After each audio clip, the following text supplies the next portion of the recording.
Hello and good morning to all of you. मैं आशा करती हूँ कि आप सब बिल्कुल ठीक होंगे और एक बार फिर से आप सभी का स्वागत है हमारे channel current affairs by Ravi पे। तो फ्रेंड्स, ये है हमारी डेली करंट अफेयर्स की क्लासेस और यहाँ पर हम हर दिन मोस्ट इम्पॉर्टेंट 15 करंट अफेयर्स को डिस्कस करते हैं, डिटेल्ड एक्सप्लेनेशन और रिवीजन को इंक्लूड करते हुए। आज की क्लास में हम चर्चा करेंगे 23 जून 2026 के 15 मोस्ट इम्पॉर्टेंट करंट अफेयर्स के बारे में। तो अगर आप किसी भी वनडे एग्जाम की तैयारी कर रहे हैं तो करंट अफेयर्स को बेस्ट तरीके से पढ़ने के लिए आप हमारे चैनल को फॉलो कर सकते हैं। यहाँ पर हम आपको डेली करंट अफेयर्स के साथ साथ वीकली करंट अफेयर्स और मंथली करंट अफेयर्स के भी सेशंस प्रोवाइड करते हैं और हम बेस्ट कोशिश करते हैं कि अगर आपने हमारे चैनल को आधे घंटे का अपना टाइम दिया है तो हम आपको मैक्सिमम आउटपुट दे सकें। ठीक है, तो आप हर सेशन में देखेंगे कि 15 करंट अफेयर्स के साथ साथ हम लोग बहुत कुछ पुराना भी रिवाइज करते हैं। यहाँ पर हम कोशिश करते हैं कि हम आपको करंट अफेयर्स को पढ़ने का अप्रोच सिखाएं कि कैसे आपको हर करंट अफेयर्स को रिलेट और कनेक्ट करते रहना है एक दूसरे के साथ, अदरवाइज आप चीज़ों को भूलने लगेंगे, राइट? क्योंकि इंसान रोबोट नहीं होता है। तो आप देख सकते हैं कि बहुत सारे स्टूडेंट्स को फ़ायदा पहुंचा अब तक हमारे इन सेशन से। करंट अफेयर्स में जो उनका डर था वो दूर हुआ और इसमें धीरे धीरे करके उनका स्कोर इंप्रूव होने लगा। तो आप भी कम से कम 10 से 15 दिन का ट्रायल लेकर चेक कर सकते हैं एंड विथ टाइम इसका रिजल्ट आप अपने मॉक टेस्ट और एग्जाम्स में ज़रूर देखेंगे। ठीक है, तो विद दिस नोट चलिए हम आज की अपनी क्लास शुरू कर लेते हैं। हमारे सेशन की शुरुआत होती है क्विक रिवीजन के साथ। मीन्स हमने एक दिन पहले जो 15 करंट अफेयर्स डिटेल में पढ़े होते हैं उनको हम अगले दिन दोबारा से वन लाइनर फॉर्मेट में रिवाइज करते हैं। तो फ्रेंड्स, कल हमने पहला क्वेश्चन किया था, जून 2026 में वित्तीय कार्रवाई कार्य बल के नए उपाध्यक्ष के रूप में किसे नियुक्त कर दिया गया? FATF के नए उपाध्यक्ष कौन बन गए हैं? इनका नाम है मिस्टर विवेक अग्रवाल। अगला है वैश्विक ऊर्जा संक्रमण सूचकांक 2026 में भारत को कौन सा स्थान मिला है? तो 70वां स्थान। शीर्ष 3 देश यहाँ पर कौन से हैं? स्वीडन, फिनलैंड और डेनमार्क। इसके जारी करता है विश्व आर्थिक मंच यानी कि world economic forum. Question number 3 था, उपग्रह डेटा के माध्यम से वैश्विक जल और खाद्य सुरक्षा को बढ़ाने के लिए भारत और फ्रांस ने किस वर्ष में डिसाइड किया है कि वो तृष्णा उपग्रह को लॉन्च करेंगे? तो 2027 में। यहाँ पर तृष्णा का फुल फॉर्म क्या है? Thermal infrared imaging satellite for high resolution natural resource assessment. Question number 4 है, जून 2026 में प्रधानमंत्री नरेंद्र मोदी ने भारत की पहली वाणिज्यिक स्तर की कोयले से अमोनियम नाइट्रेट परियोजना की आधारशिला कहाँ पर रख दी है? तो लखनपुर झारसुगुड़ा में, जो कि ओडिशा में लोकेटेड है। नेक्स्ट है विश्व शरणार्थी दिवस 2026 हमने कब मनाया? तो 20 जून को। इस साल की हमारी थीम थी जब तक सभी सुरक्षित न हो जाएं, अंटिल एवरीवन इज सेफ। अगला है 20 जून से 30 जुलाई 2026 तक बहुपक्षीय संयुक्त सैन्य अभ्यास खान क्वेस्ट 2026 का आयोजन कहाँ पर किया जा रहा है, जिसमें भारतीय सेना की टुकड़ी भाग ले रही है? तो ये इवेंट होगा मंगोलिया के उलान बातर में और ये इसका 23वां संस्करण है। अगला है जून 2026 में किस भारतीय को अंतर्राष्ट्रीय समुद्री कानून न्यायाधिकरण यानी इटलॉस के न्यायाधीश के रूप में चुन लिया गया? तो ये हैं doctor Bimal N Patel. Next है जून 2026 में कीनिया में आयोजित 11वें आवर ओशन कॉन्फ्रेंस के दौरान 15 देशों ने अवैध मछली पकड़ने से निपटने के लिए किस घोषणा पत्र को अपनाया है? तो इसका नाम है मोम्बासा घोषणा पत्र। नेक्स्ट है जून 2026 में 15 वर्ष से कम उम्र के बच्चों के लिए सोशल मीडिया प्लेटफॉर्म पर प्रतिबंध लगाने वाला पहला अरब देश कौन सा बन गया? यह है संयुक्त अरब अमीरात।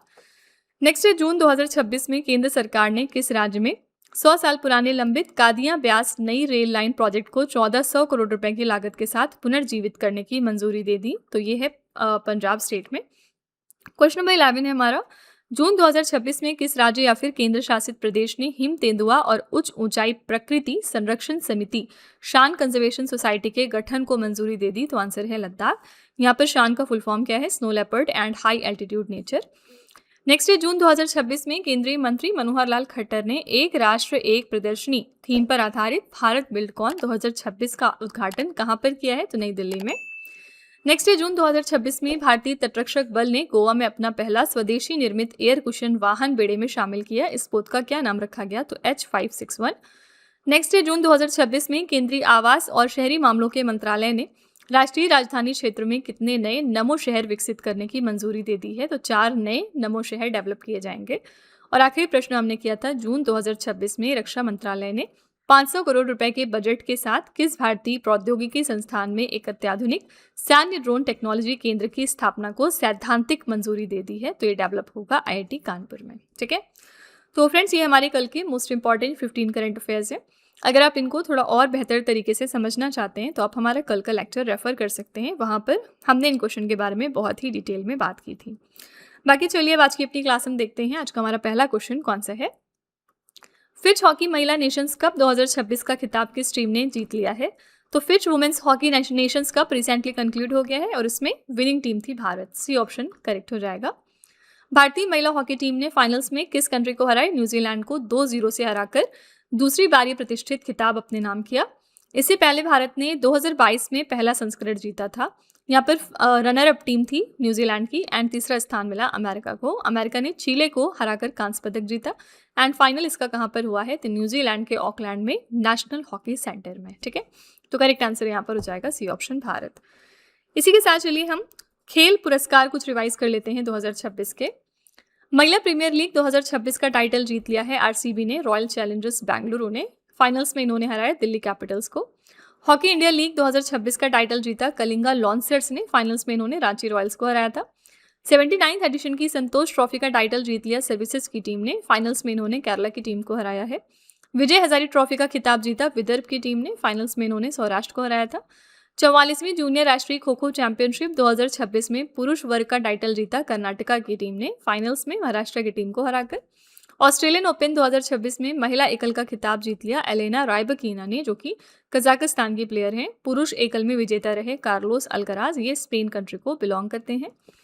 नेक्स्ट है टाटा आईपीएल 2026, ये किस टीम ने जीता? तो आरसीबी ने। रॉयल चैलेंजर्स बेंगलुरु ने। फाइनल्स में इन्होंने गुजरात टाइटंस को हराया था।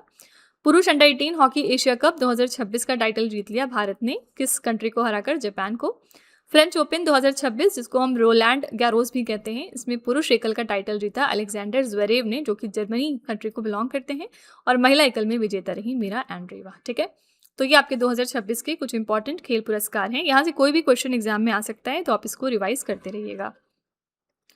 क्वेश्चन नंबर 2 है, भौतिकी के क्षेत्र में वुल्फ पुरस्कार 2026 पाने वाले भारतीय मूल के पहले व्यक्ति कौन बन गए? फर्स्ट इंडियन साइंटिस्ट जिन्होंने रिसीव किया है वुल्फ प्राइज इन फिजिक्स, इनका नाम क्या है? इनका नाम है प्रोफेसर ज्ञानेंद्र के जैन। बी ऑप्शन यहाँ पर करेक्ट है। भौतिकी के क्षेत्र में प्रतिष्ठित वुल्फ पुरस्कार पाने वाले भारतीय मूल के पहले व्यक्ति बने हैं ये, इनका नाम है प्रोफेसर ज्ञानेंद्र के जैन। उन्हें ये सम्मान कंपोजिट फर्मियंस की उनकी अभूतपूर्व खोज के लिए दिया गया। ज्ञानेंद्र के जैन को यरूशलेम में इजराइल की संसद नेसेट में आयोजित एक राजकीय समारोह में इजरायली राष्ट्रपति इसाक हर्जोग द्वारा ये पुरस्कार प्रदान किया गया। ठीक है, तो ये भी याद रखिएगा कि किसने दिया है? इजराइल के राष्ट्रपति ने। और ये इंडियन ओरिजिन के साइंटिस्ट हैं और पहले ऐसे साइंटिस्ट हैं जिनको मिला है इंडिया की तरफ से, तो याद रखिएगा इनका नाम प्रोफेसर ज्ञानेंद्र के जैन। ठीक है, फिजिक्स के फील्ड में हमने पिछले दिनों देखा था कि ब्रेक थ्रू प्राइज भी अनाउंस हुआ था। ठीक है, और ब्रेक थ्रू प्राइज किसको मिला है in the field of physics? तो इनका नाम है डॉक्टर अतानु नाथ। तो ये भी आपका रिसेंट करंट अफेयर्स है, इसको ध्यान में रखिएगा। नेक्स्ट है, जून 2026 में केंद्रीय वित्त मंत्रालय ने भारत की 28वीं नवरत्न कंपनी का दर्जा किसे प्रदान कर दिया? तो इंडिया की 28 नंबर की नवरत्न कंपनी हाल ही में बन गई है Chennai petroleum corporation limited. D option यहाँ पर करेक्ट है, देख सकते हैं आप ही सर्टिफिकेट है। Chennai petroleum corporation limited petroleum और प्राकृतिक गैस मंत्रालय के अधीन काम करने वाली कंपनी है, जिसे जून 2026 में आधिकारिक तौर पर भारत का 28वां नवरत्न उद्यम घोषित किया गया है।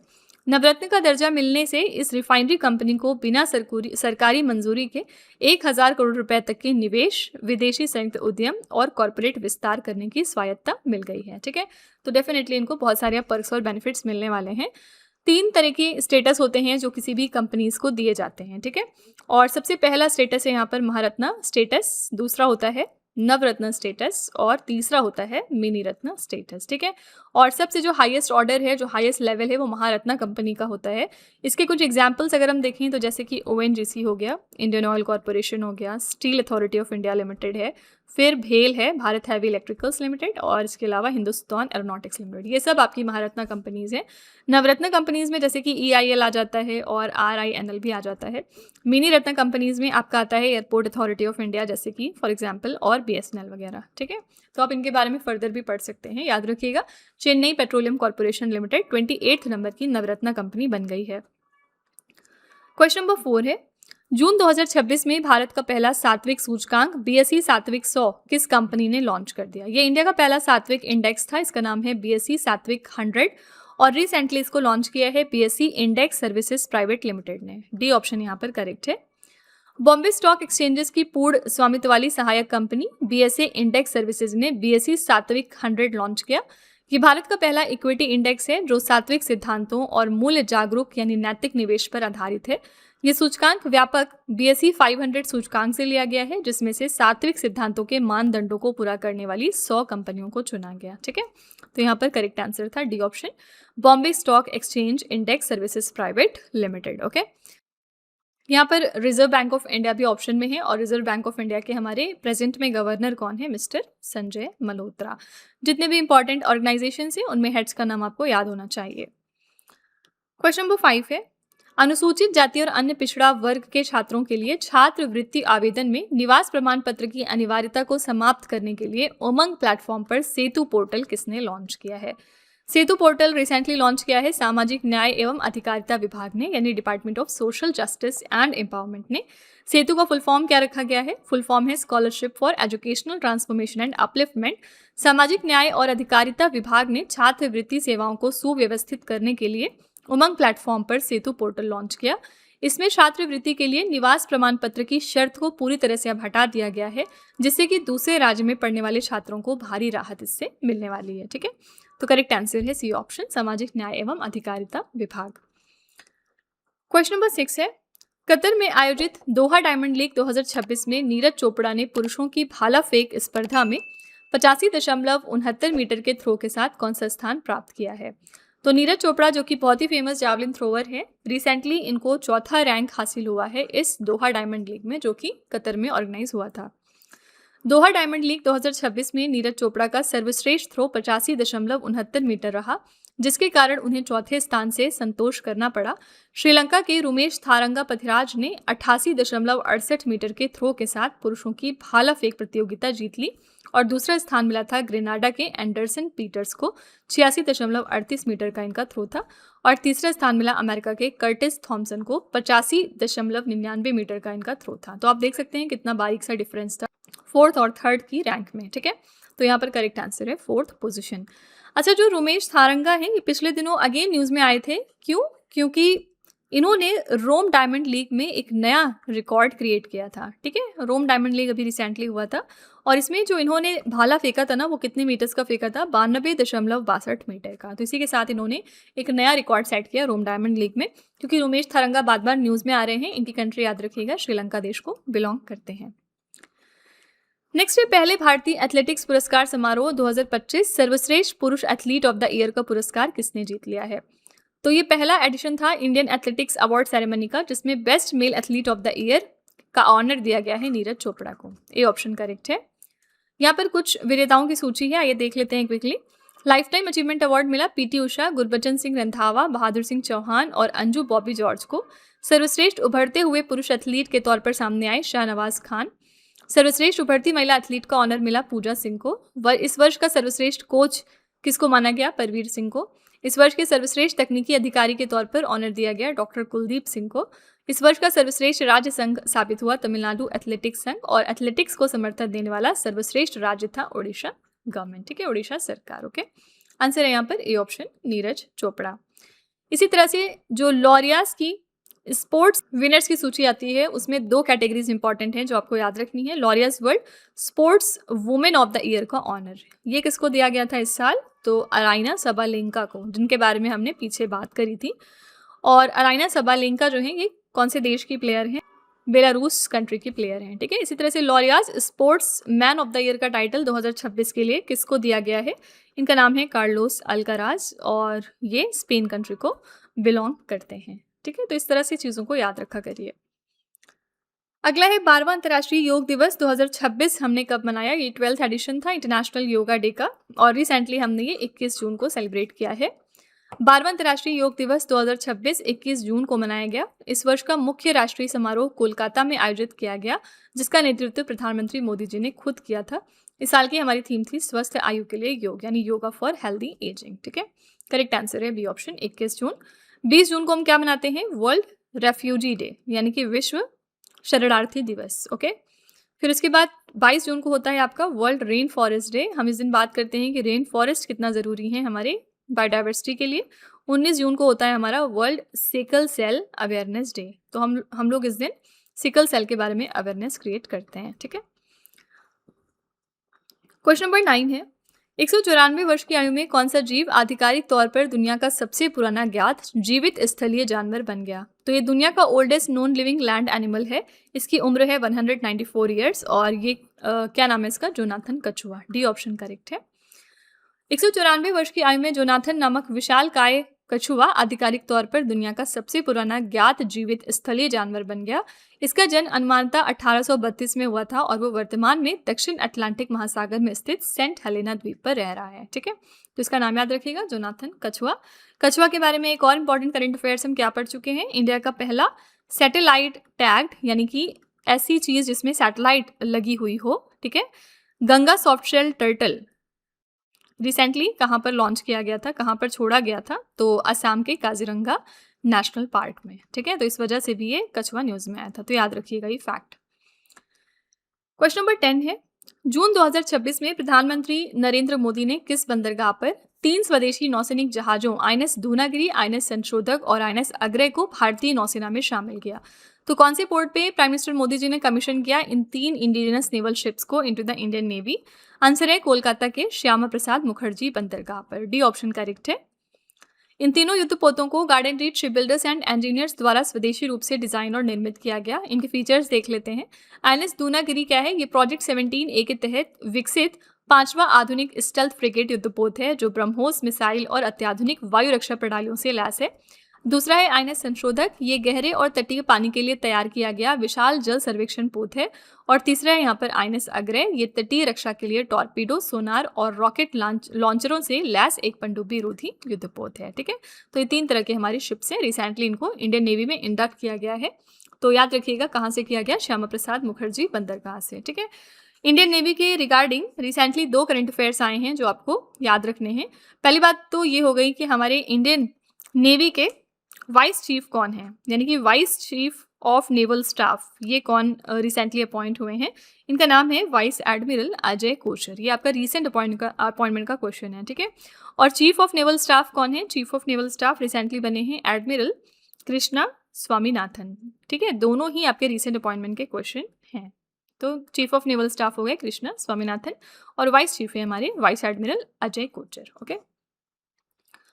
क्वेश्चन नंबर 11 है, State of World Fisheries and Aquaculture 2026 की रिपोर्ट के अनुसार वर्ष 2024 में भारत वैश्विक जलीय जीव उत्पादन में किस स्थान पर रहा? तो सोफिया की 2026 की रिपोर्ट रिलीज हो चुकी है और इसके मुताबिक ग्लोबल एक्वेटिक एनिमल प्रोडक्शन में इंडिया की रैंक है सेकेंड 2024 में। संयुक्त राष्ट्र के खाद्य एवं कृषि संगठन ने state of World Fisheries and aquaculture report 2026 जारी कर दी है। इस रिपोर्ट के अनुसार भारत वैश्विक जलीय जीव उत्पादन में 9% का योगदान देकर चीन के बाद विश्व में दूसरे स्थान पर आता है। जलीय कृषि देखेंगे तो इस क्षेत्र में भी भारत वैश्विक उत्पादन में 12% हिस्सेदारी के साथ दूसरे स्थान पर रहा। अंतर्देशीय मत्स्य पालन में देखेंगे तो भारत ने नदियों, झीलों और मीठे पानी के अन्य स्रोतों से 22 लाख टन मछली पकड़कर वैश्विक स्तर पर पहला स्थान प्राप्त किया है, ठीक है। तो डिफरेंट कैटेगरीज में इंडिया की रैंक याद रखिएगा। एफएओ की बात करेंगे तो ये यूनाइटेड नेशंस की बॉडी है, इसका हेडक्वार्टर इटली के रोम शहर में है। क्वेश्चन नंबर 12 है, जून 2026 में केंद्रीय गृह मंत्री अमित शाह द्वारा लॉन्च किए गए अभिज्ञान मोबाइल एप्लीकेशन को किस संगठन द्वारा विकसित किया गया? अभिज्ञान मोबाइल एप्लीकेशन को डेवलप किया है राष्ट्रीय अपराध रिकॉर्ड ब्यूरो ने, यानी नेशनल क्राइम रिकॉर्ड्स ब्यूरो ने, ठीक है। और इसको रिसेंटली हमारे होम मिनिस्टर अमित शाह ने लॉन्च किया है। तो केंद्रीय गृह मंत्री अमित शाह ने जून 2026 में अभिज्ञान मोबाइल ऐप को लॉन्च किया जिसे राष्ट्रीय अपराध रिकॉर्ड ब्यूरो ने विकसित किया है। ये ऐप नाफिस डेटाबेस से जुड़कर सिर्फ 35 सेकंड में मौके पर ही फिंगरप्रिंट मिलान के जरिए संदिग्धों का आपराधिक रिकॉर्ड खोज लेता है, ठीक है। तो करेक्ट आंसर है ए ऑप्शन, एनसीआरबी की पिछले दिनों एक रिपोर्ट भी सामने आई थी जिसका नाम था क्राइम्स इन इंडिया। इसमें इन्होंने बहुत सारे तरीके के फैक्ट्स बताए थे, राइट। और एक दो देखें अगर तो सबसे ज़्यादा नंबर ऑफ क्राइम्स कहाँ पर हुए हैं तो दिल्ली में, ठीक है। सबसे ज़्यादा नंबर ऑफ सुसाइड्स कहाँ से सामने आए हैं, सुसाइड रेट सबसे ज़्यादा था बेंगलुरु का। इस तरह से और भी चीज़ें थी जो हमने ऑलरेडी पढ़ रखी हैं। आपसे एग्जाम में पूछ सकते हैं कि क्राइम्स इन इंडिया नाम की रिपोर्ट किसने जारी की थी, तो एनसीआरबी ने, ठीक है। क्वेश्चन नंबर 13 है, सर्वोच्च न्यायालय ने सुरक्षित और सीमांकित फुटपाथ पर चलने के अधिकार को भारतीय संविधान के किन अनुच्छेदों के तहत मौलिक अधिकार घोषित कर दिया है? तो right to walk on safe and demarcated pavements, ये फंडामेंटल राइट बन चुका है अब under the articles of 19 clause 1 and article number 21। ठीक है, तो सी ऑप्शन यहाँ पर करेक्ट है। सुप्रीम कोर्ट ने एक ऐतिहासिक फैसले में सुरक्षित और सीमांकित फुटपाथ पर चलने के अधिकार को संविधान के अनुच्छेद 19 और 21 के तहत मौलिक अधिकार घोषित कर दिया है। कोर्ट ने स्पष्ट किया कि पैदल यात्रियों का अधिकार मोटर वाहनों से अधिक महत्वपूर्ण है और राज्य सरकारों तथा नगर निकायों के लिए सुरक्षित फुटपाथ प्रदान करना अनिवार्य है। ठीक है, करेक्ट आंसर है सी ऑप्शन। आर्टिकल नंबर 21 जो राइट टू लाइफ के बारे में बात करता है, इसमें आर्टिकल नंबर 21A जो है ये काफ़ी एग्जाम में पूछा जाता है। आर्टिकल नंबर 21A में क्या दिया गया था हमें? राइट टू एजुकेशन, ये हमें फंडामेंटल राइट के तौर पर मिला। ठीक है, यानी जो बेसिक एलिमेंट्री एजुकेशन होती है वो 6 से 14 साल के हर बच्चे को मिलनी चाहिए। बाद में जाके आर्टिकल नंबर 21A इंसर्ट किया गया था 86 number of constitutional amendment act 2002 के तहत। ठीक है, क्वेश्चन नंबर 14 है, जून 2026 में किस नोबेल पुरस्कार विजेता लेखक ने अपने Miss Lambert Steps Aboard Danger नामक उपन्यास का अनावरण किया है? तो Miss Lambert Steps Aboard Danger ये किस नोबेल प्राइज विनिंग ऑथर की किताब है? आंसर यहाँ पर हो जाएगा आपका डी ऑप्शन, काजुओ इशिगुरो। ठीक है, 2017 में साहित्य का नोबेल पुरस्कार जीतने वाले प्रसिद्ध लेखक काजुओ इशिगुरो ने अपने नए जासूसी उपन्यास की घोषणा की। इस उपन्यास का नाम क्या था? Miss Lambert Steps Aboard Danger. ठीक है, आपको कमेंट सेक्शन में बताना है कि 2025 में नोबेल प्राइज किसको मिला है in the field of literature. Comment section में जरा इसका आंसर लिखिएगा। ठीक है, नोबेल प्राइज पीस की कैटेगरी में किसको मिला था? मारिया कॉर्ना मचाडो को। ये वेनेजुएला कंट्री को बिलोंग करती हैं और ये काफ़ी ज़्यादा न्यूज़ में आई थी because of US versus Venezuela country. ठीक है, क्वेश्चन नंबर 15 है, जून 2026 में केंद्रीय वित्त मंत्री निर्मला सीतारमन ने पूर्वोत्तर भारत के सबसे बड़े जैविक मसाला प्रसंस्करण संयंत्र का उद्घाटन कहाँ पर कर दिया है? ये इंडिया का सबसे बड़ा ऑर्गेनिक स्पाइस प्रोसेसिंग प्लांट है और ये लोकेटेड है मेघालय के भोई रिम्बोग में। बी ऑप्शन करेक्ट है। तो इस आधुनिक संयंत्र को eastern Ribhoi organic farmer producer company limited द्वारा केंद्र सरकार की पूर्व उत्तर क्षेत्र के लिए जैविक मूल्य श्रृंखला विकास मिशन के तहत लगभग 32 करोड़ रुपए की लागत से तैयार किया गया।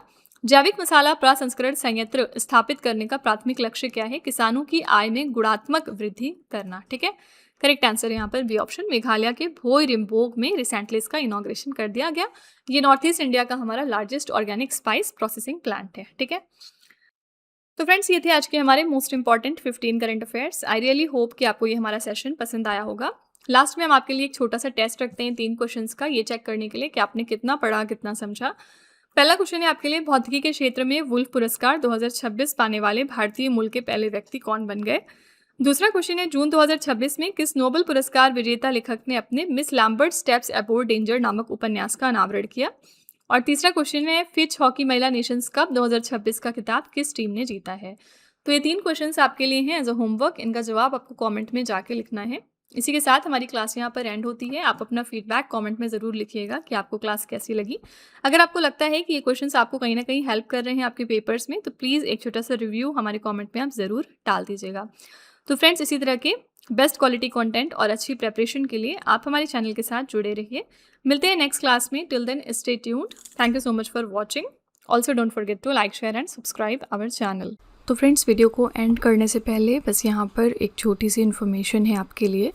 अगर आपको हमारी जीएस या फिर करंट अफेयर्स की ई बुक चाहिए तो आप उसके लिए हमारी वेबसाइट www.ravibookspdf.com को रेफ़र कर सकते हैं। यहाँ पर आपको ऐसी मंथली मैगजीन्स भी मिल जाएंगी सेपरेट मंथ की, जिसमें हमने 600 से ज़्यादा क्वेश्चंस बहुत ही डिटेल में डिस्कस किए हैं। आप देख सकते हैं कि हर क्वेश्चन को हमने किस तरह वेल एक्सप्लेन किया है, highlights, important point, static GK और पिक्चर्स का यूज़ करते हुए, ताकि आपको प्रॉपर अंडरस्टैंडिंग हो सके। तो अगर आप इंटरेस्टेड हैं तो आप इस नंबर को रेफ़र करिएगा 9888749999। ठीक है, ये हमारी बुक्स की वेबसाइट है जिसका नाम है www.raviaditipublication.com। यहाँ पर आपको डिफरेंट बुक्स मिल जाएंगी, जैसे कि 25,000 प्लस जीके जीएस की ये वाली 1 लाइनर बुक है। इसके अलावा कंप्यूटर जीके, सामान्य विज्ञान, एनसीईआरटी के नोट्स डिफरेंट सब्जेक्ट्स में। तो इसके लिए भी आप इसी नंबर को रेफ़र कर सकते हैं अगर आप इंटरेस्टेड हैं तो। साथ ही ये है हमारा mobile application Ravi study app. Play Store पर जाकर आप इसको अपने फ़ोन में यहाँ से इंस्टॉल कर सकते हैं। इसमें आपको डिफरेंट कैटेगरीज़ मिलेंगी और बहुत सारे फीचर्स मिलेंगे जिनकी हेल्प से आप अपनी प्रिपरेशन को बेहतर कर सकते हैं। इसमें एक कैटेगरी यहाँ पर आपको मिलती है करंट अफेयर्स पेड वीडियो की। ये हमारा एक तरह का कॉम्बो DCA का कोर्स है जिसमें आपको एड फ्री वीडियो मिलेगा फर्स्ट ऑफ ऑल। देन यहाँ पर 15 क्वेश्चंस का क्विज़ आपको देते हैं हम। 15 क्वेश्चंस का PDF है एक्स्ट्रा की पॉइंट्स के साथ साथ, और इस कोर्स के लिए हम आपको लाइफ टाइम वैलिडिटी भी प्रोवाइड करते हैं। तो अगर आप इसमें से कोई भी कोर्स परचेज़ करना चाहते हैं तो उसके लिए आप इस नंबर को रेफ़र कर सकते हैं, ठीक है।